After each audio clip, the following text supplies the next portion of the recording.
Hai sobat pecinta misteri, selamat datang di channel Saka Nagari.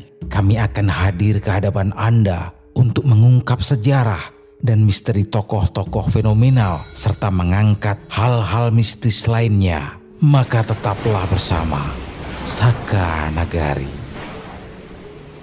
Siapa yang tidak mengenal Ken Dedes? Ken Dedes adalah permaisuri dari Ken Arok, pendiri kerajaan Tumapel atau Singasari. Ia kemudian dianggap sebagai leluhur raja-raja yang berkuasa di Jawa, nenek moyang Wangsa Rajasa, terah yang berkuasa di Singasari dan Majapahit. Tradisi lokal menyebutkan ia sebagai perempuan yang maharupa, perwujudan dari kecantikan yang sempurna. Menurut para raton, Ken Dedes adalah putri dari Empu Purwa, seorang pendeta Buddha aliran Mahayana dari desa Panawijen. Suatu hari Tunggul Ametung, sang aku Tumapel, singgah di rumahnya. Tunggul Ametung jatuh hati padanya dan segera mempersunting gadis itu. Karena saat itu ayahnya sedang berada di hutan, Ken Dedes meminta Tunggul Ametung supaya sabar menunggu. Namun Tunggul Ametung tidak kuasa menahan diri. Ken Dedes pun lantas dibawanya pulang dengan paksa ke Tumapel untuk dinikahi. Ketika Empu Purwa tiba di rumah, ia marah mendapati putrinya telah diculik. Ia pun serta-merta mengutuk, "Hai orang yang melarikan anakku, semoga tidak mengenyam kenikmatan. Matilah dia dibunuh dengan keris. Demikian juga orang-orang Panawijen. Keringlah sumurnya, semoga tidak keluar air dari kolamnya." Tunggul Ametung memiliki pengawal kepercayaan bernama Ken Arok. Suatu hari, Tunggul Ametung dan Ken Dedes pergi bertamasya ke hutan Baboji. Ketika Ken Dedes turun dari kereta, Ken Arok tepat berada di depannya. Dan sewaktu kain Ken Dedes tersingkap, betapa terkejutnya Ken Arok. Tiba-tiba sepasang matanya menangkap dengan sangat jelas sebuah gundukan tikit emas yang terbelah yang menyembul di antara dua betis mulus Ken Dedes. Dengan tatanan jembi yang halus dan rapi, membuat benda itu semakin bersinar hingga membuat Ken Arok tak henti-hentinya terkesima menelan air ludahnya berkali-kali dan tak mau melepaskan pemandangan langka itu.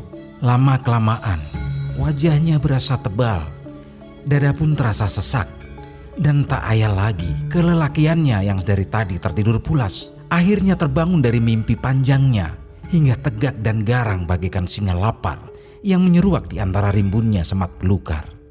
Kengkis wentesiro, kengkap tekeng rahasia niko, nener katon muruk deniro Ken Arok, yang artinya tersingkap betisnya yang terbuka sampai rahasianya lalu kelihatan bernyala oleh Ken Arok. Kasmaran siro Ken Arok, tan weruh ring tinggahiro. Jatuh cintalah Ken Arok, tak tahu apa yang akan diperbuatnya. Ken Arok kemudian menceritakan peristiwa yang selalu membayang-bayangi pikirannya itu kepada gurunya yang bernama Lohgawe, seorang pendeta dari India.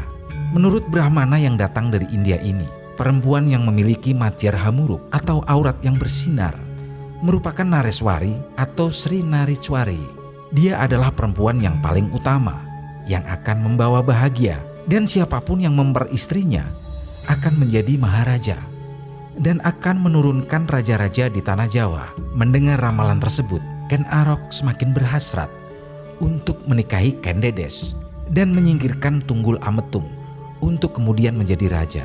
Maka dengan menggunakan keris terkutuk buatan Empu Gandring, Ken Arok berhasil membunuh Tunggul Ametung sewaktu tidur. Kebo Ijo yang merupakan rekan sesama pengawal, ia jadikan kambing hitam dan akhirnya dihukum mati. Dengan rayuan gombal tingkat dewa, akhirnya Ken Dedes luluh dan menerima cinta dari laki-laki yang telah membunuh suaminya dan bersedia melakukan ritual bercocok tanam setiap hari. Lagi pula, Ken Dedes menikah dengan Tunggul Ametung tanpa didasari cinta. Ken Arok kemudian menikahi Ken Dedes, bahkan menjadi aku baru di Tumapel. Ken Dedes sendiri saat itu sedang dalam keadaan mengandung anak dari Tunggul Ametung. Lebih lanjut, para raton menceritakan keberhasilan Ken Arok menggulingkan Kertajaya, Raja Kadiri pada tahun 1222 dan memerdekakan Tumapel menjadi sebuah kerajaan baru.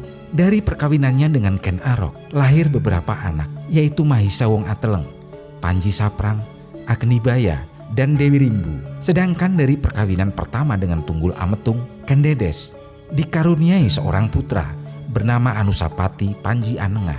Suatu hari di bangsal Witana kerajaan Singasari, sedang digelar rapat pengangkatan seorang putra mahkota.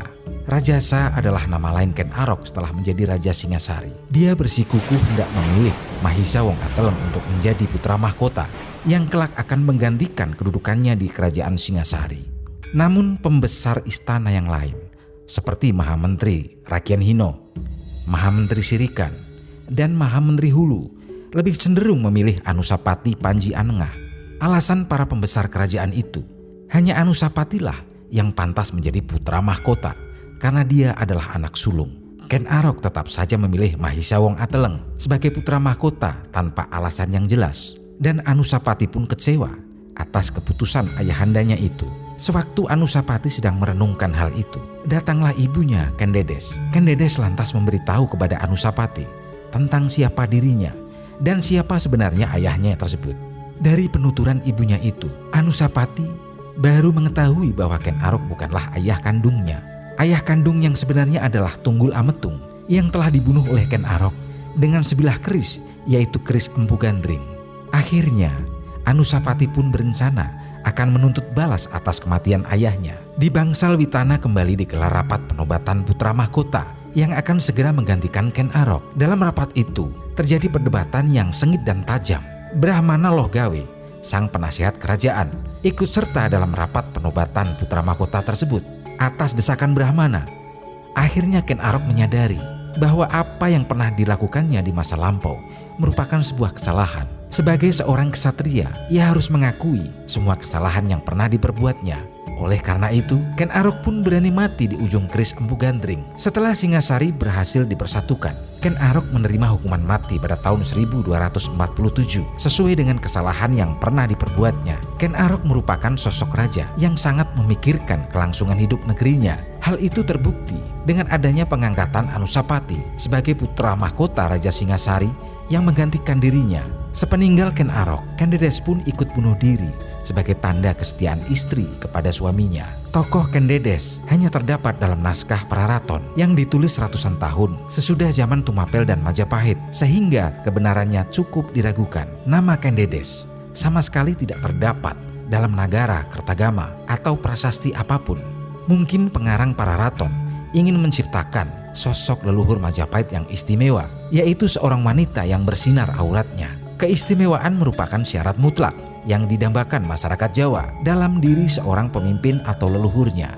Masyarakat Jawa percaya kalau raja adalah pilihan Tuhan. Menurut versi Praraton, Ken Dedes sendiri merupakan leluhur Raja-Raja Majapahit. Maka ia pun dikisahkan sejak awal sudah memiliki tanda-tanda sebagai wanita parameswari. Selain itu dikatakan pula bahwa ia seorang penganut Buddha yang telah menguasai ilmu karma amamadang atau cara melepaskan diri dari samsara. Dalam kisah kematian Ken Arok dapat ditarik kesimpulan kalau Ken Dedes merupakan saksi mata pembunuhan Tunggul Ametung.